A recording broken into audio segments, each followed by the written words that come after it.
yimaadaan ay wada hadlaan xaaladda iyadana annagu aad baan u fiicannahay waa barwaaqaysanahay nabadgelyadana aad looga shaqeeyo assalaamu calaykum waraxmatullahi waa fiicannahay aad baan u ladana ما تاس أبغى وفي عنه. حاجة أنا قاعد أقطعها. اسمه البنا السقط.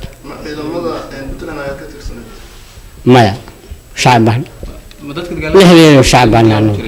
تقال كل شيء. شعبان كل ويا. سفوا ولا سبنا الرقم هذه.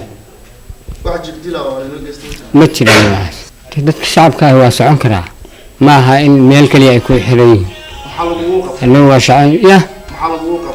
waxba aad kacay inaad nasahay iyo xubno aad ku sidii ciidamada ayaa noo sheegay adeer gacaliyo waxaasi way jiraan laakiin hadee qofka shacabka ah dad buu ka dhasho dadkiisa wuxuu rabo uu geyn karaa maaha qofku inuu yiraahdo meel baa ku xayiran madaxweynaha Puntland waxa uu baaqaynaa nabadii barwaaqo waxaan filaynaa in maxriideena loo soo daayo